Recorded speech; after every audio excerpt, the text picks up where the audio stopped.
ಅನ್ನುವಂತಹ ದಿವಸ ಹಿಂದ ಕಾಲದಲ್ಲಿ ಇತ್ತು.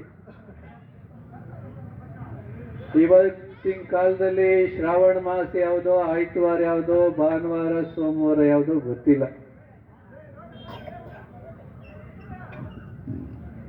ನಮ್ಮ ಆಚಾರ ವಿಚಾರಗಳೆಲ್ಲವೂ ಸಹಿತನ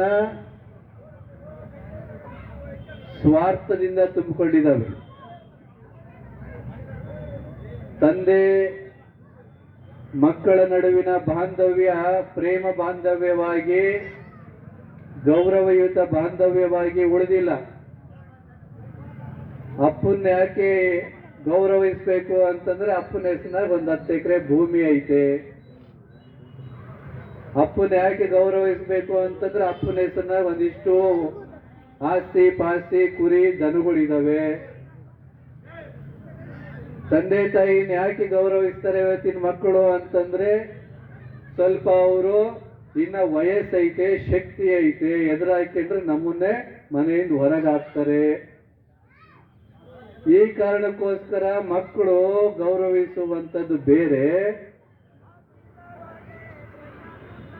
ತಂದೆ ತಾಯಿನೇ ಜನ್ಮದಾತರು, ತಂದೆ ತಾಯಿನೇ ಭಾರತದ ಸಂಸ್ಕೃತಿಯ ಪ್ರಕಾರ ದೇವರುಗಳು.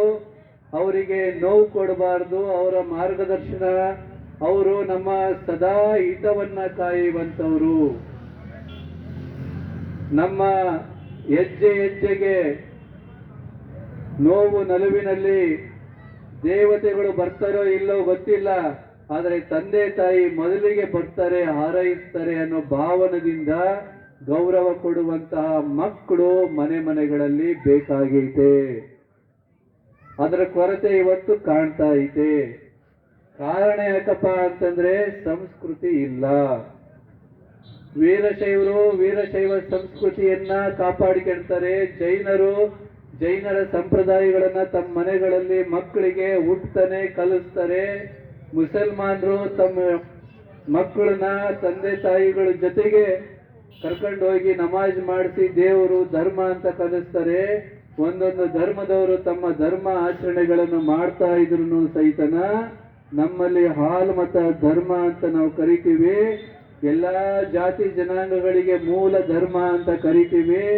ಎಲ್ಲ ದೇವತೆಗಳಿಗೆ ಮೂಲ ದೈವ ಶಿವ, ಮೈಲಾರಲಿಂಗ, ರೇವಣ ಸಿದ್ಧ ಅಂತ ಕರಿತೀವಿ. ಖರೆ ನಮ್ಮ ಮನೆಗಳಲ್ಲಿ ಅವ್ರ ಸಂಪ್ರದಾಯ ಏನಾದರೂ ಐತೆ ಅಂತ ನಿಮ್ಮ ಮನಸ್ಸಿನಾಗ ನೀವೇನಾದ್ರು ಯೋಚನೆ ಮಾಡಿದ್ರೆ ನಿಮ್ಮ ಎದೆಗೆ ನೀವೇ ಒತ್ಕೊಳ್ಳುವಷ್ಟು ನಾಚಿಕೆ ಆಗುತ್ತೆ ನಮಗೆ. ಕಾರಣ ನಮ್ಮ ಮನೆಗಳಲ್ಲಿ ಸಂಪ್ರದಾಯಗಳು ಇಲ್ಲ.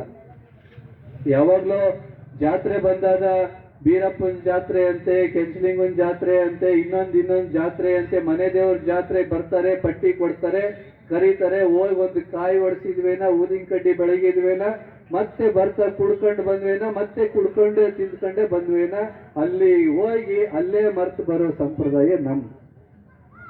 ದೇವ್ರ ಗುಡಿಗೆ ಹೋಗು ಕುಡಿಯೋದಿಲ್ಲ ನಾವು. ದೇವ್ರ ಗುಡಿಗೆ ಹೋಗಿನೂ ಕಂಡ ತಿಂದ್ಕೊಂಡ್ ಬರೋದಿಲ್ಲ ನಾವು. ಹಾಗಾದ್ರೆ ಹಾಲು ಮತ್ತೆ ಹೆಂಗ್ ಉಳಿತಪ್ಪ? ಎಲ್ಲಿ ಉಳಿತು? ಹಾಲು ಕೆಟ್ಟರು ಕೆಡಬಹುದು, ಹಾಲು ಮತ್ತದವ್ರು ಕೆಡೋದಿಲ್ಲ ಅನ್ನೋ ಮಾತು ಇವತ್ತು ಸತ್ಯವಾಗಿ ಉಳಿದೈತೇನು? ಇದನ್ನ ಎಚ್ಚರ ಮಾಡೋದಕ್ಕೋಸ್ಕರ ನಾವೇನ್ ಮಾಡಿದ್ವಿ, ನೀವಂತೂ ಮಠಕ್ಕೆ ಬರೋದಿಲ್ಲ, ನಾವೇ ನಿಮ್ಮ ಹತ್ರ ಬರೋಣ ಅಂತ ವರ್ಷ ಶ್ರಾವಣ ಮಾಸದಲ್ಲಿ ಹಳ್ಳಿಗಳಿಗೆ ತಾಲೂಕುಗಳಿಗೆ ಪ್ರವಾಸ ಮಾಡ್ತೀವಿ. ಸಮುದಾಯದ ಸಂಸ್ಕೃತಿ ಉಳಿದ್ರೆ ನಿಮಗೆ ಗೌರವ. ಇವತ್ತು ಹಾಲು ಮತಸ್ಥರಿಗೆ ಕಂಡ್ರೆ, ಕಂಬಳಿ ಕಂಡ್ರೆ ಇಡೀ ಊರಿನ ಜನ ಕೈ ಮುಗಿತಾರೆ. ಅದು ನೀನ್ ರಾಮಪ್ಪಿದೀಯಾ, ನೀನ್ ಭೀಮಪ್ಪಿದೀಯಾ, ಕರಿಯಪ್ಪಿದೀಯಾ, ಕೆಂಚಲಿಂಗಪ್ಪಿದೀಯಾ ಅಂತ ನಮಸ್ಕಾರ ಮಾಡಲ್ಲಪ್ಪ. ನೀನ್ ಹಣೆಗೆ ಭಂಡಾರ ಐತೆ, ನೀನ್ ಹೆಗಲ ಮೇಲೆ ಕಂಬಳಿ ಐತೆ, ನಿನಗೆ ಹಾಲ್ ಮತ್ ಪರಂಪರೆ ಬೀರಪ್ಪ ಮೈಲಾರಲಿಂಗನ ಪ್ರತಿನಿಧಿ ಅಂತ ನಿನಗೆ ಗೌರವಿಸ್ತಾರೆ. ಹಾಲ್ ಮತಸ್ಥರು ನೋಡಲ್ ಪುಣ್ಯ ಅಂತ ಇಡೀ ಜಗತ್ನಾಗೆ ಗೌರವ ಐತೆ. ಆ ಗೌರವವನ್ನ ನಿಮ್ಮ ಮಕ್ಕಳು ಪಡೆಯಂಗೆ ಅದನ್ನ ಉಳಿಸ್ಬೇಕ ಬೇಡ? ಅದು ನಮ್ಮ ಧರ್ಮ. ನಿಮ್ಮ ಮಕ್ಕಳಿಗೂ ಅದು ಬರ್ಬೇಕು. ನಿಮ್ಮ ಮಕ್ಕಳನ್ನು ಈ ನಾಳೆ ಊರಿನಾಗೆ ಗೌರವಿಸ್ಕೊಂಡು ಬದುಕ್ಬೇಕು. ಅದು ಬಿಡ್ತೀವಿ ಬರೀ ಉಣ್ಣದು ತಿನ್ನೋದು ಮಲಗೋದು. ಇವಾಗ್ಲೂ ನೋಡ್ರಿ ಗುರುಗಳು ಏನಾಗಿರ್ತಾರೆ ಇಲ್ಲ, ಆ ಕೇಕೆ ಮುಖ್ಯ ಆಗ್ತದೆ. ಈಗ ಬರ್ರಿ ಈ ಕಡೆ ಬರ. ಎಲ್ಲಿ ಸಭೆ ಸಮಾರಂಭಗಳು ಹೋದ್ರೆ ಬರೀ ಊಟನೇ ನೋಡ್ತಾವ. ಎಲ್ಲಿ ಕೊಡಕ್ತೀವಿ ಎಲ್ಲಿ ಕೊಡ್ತಾರೆ ಎಲ್ಲಿ ತಿಂದನ ಆಯ್ತು ಕರೆ ಆಯ್ತು ಬೇಗ ತಿನ್ಕೊಂಡು ಈ ಕಡೆ ಬರ್ಬೇಕಷ್ಟೆ ಅದು ಬೇಕು. ಬರ್ರಿ ಈ ಕಡೆ ಬರ್ರಿ, ಹಿಂದಕ್ಕೆ ಬಂದು ತಿನ್ರಿ ಕೇಳ್ಕೊಂತ. ಹಾಗಾಗಿ ಬೀರ್ಲಿಂಗೇಶ್ವರನ ಪುರಾಣ, ಮೈಲಾರಲಿಂಗೇಶ್ವರನ ಪುರಾಣ, ಜಗದ್ಗುರು ರೇವಣಸಿದ್ದೇಶ್ವರನ ಚರಿತ್ರೆ ಬಹಳ ಅಮೋಘವಾದ.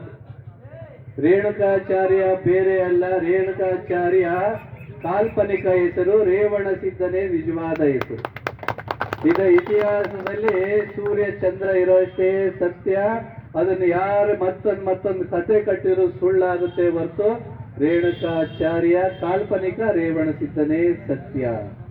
ಎಂತ ಗುರು ರೇವಣಸಿದ್ದ! 11ನೇ ಶತಮಾನದಲ್ಲೇನೆ ಇವರು ಧರ್ಮದ ಹೆಸರಿನಲ್ಲಿ ಮೋಸ ಹೋಗ್ತಾರೆ. ಜನ ಬ್ರಾಹ್ಮಣರಲ್ಲದೆ ಇರುವಂತಹ ಜನಗಳು ಧರ್ಮದ ಹೆಸರಿನಲ್ಲಿ, ದೇವರ ಹೆಸರಿನಲ್ಲಿ, ಪೂಜೆ ಹೆಸರಿನಲ್ಲಿ ಮೋಸ ಮಾಡ್ತಾರೆ, ಮಂದಿಗೆ ಮೋಸಕ್ಕೊಳಗಾಗ್ತಾರೆ. ನಿಮ್ಗೆ ಇವತ್ತು ಮೋಸ ಮಾಡಲ್ಲ? ನೀನೇನಾದ್ರು ಮಾಡ್ಬಾರಪ್ಪ, ನಾನು ಇಲ್ಲಿ ಪೂಜೆ ಮಾಡಿಸ್ತೀನಿ, ನೀನ್